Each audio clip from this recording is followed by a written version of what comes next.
The 10 Plagues of Egypt, explained by science. Miracle or natural chain. Imagine the Nile River, the beating heart of ancient Egypt, suddenly turning blood red, with dead fish floating and an unbearable stench filling the air. This is the first of the 10 plagues described in the book of Exodus in the Bible, where Moses, under divine command, afflicts Pharaoh to free the Hebrews.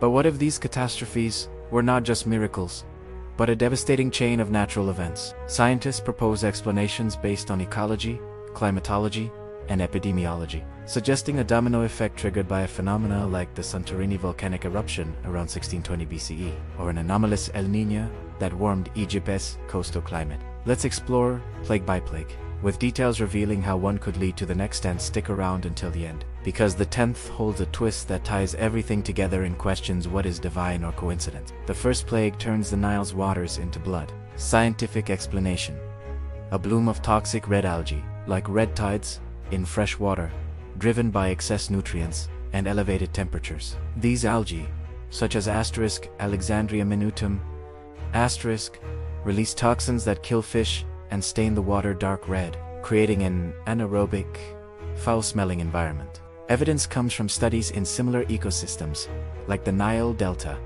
where comparable blooms have occurred historically. But it doesn't stop there. Dead fish and toxic water force amphibians to flee. In the second plague, frogs invade homes, beds, and ovens. With the Nile polluted, frogs, like Rana ridabanda, migrate en masse to dry land, seeking refuge in warm human dwellings at night. Strong winds can even rain frogs, as reported in modern events in Greece and the USA, when they die from dehydration or infections. Their decaying bodies create a putrid smell and set the stage for insects. The third brings lice or mosquitoes, gnats. From the Hebrew kinnick, without predators like fish and frogs, insect populations explode in stagnant swamps. Culicoides spp, or Colix mosquitoes, thrive at y-22 degrees Celsius, biting humans and transmitting virus. This ecological link is clear. Decaying animal matter feeds larvae. Fourth plague, a mixture of beasts, interpreted as flies or larger insects, like Stomoxys, cassette. Soils polluted by feces and urine, warm decelerate, larval hatching that invades tissues, causing irritation.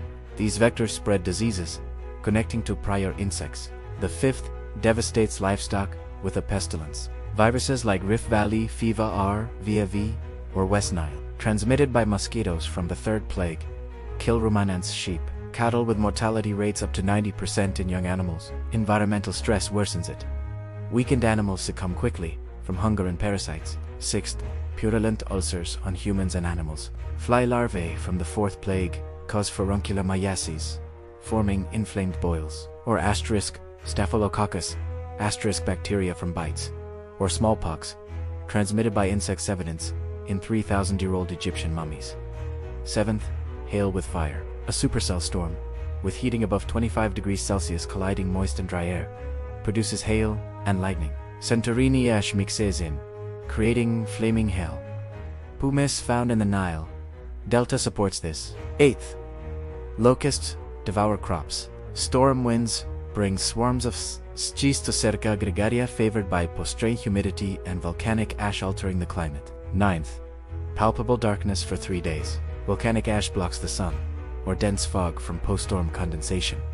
Geological finds confirm ash in Egyptian soil. Finally, the 10th.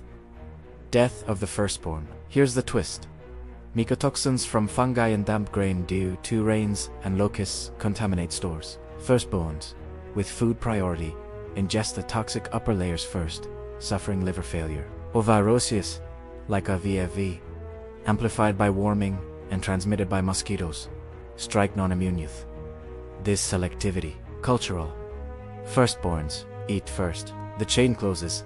From the Nile to the climate, everything interconnected by an El Niño or volcano. These explanations, from studies like those at Yale and Epidemiological, suggest the plagues were real, but natural, perhaps a miracle in timing, or divine intervention using nature. Science illuminates the past without negating faith. What do you think? 608 words.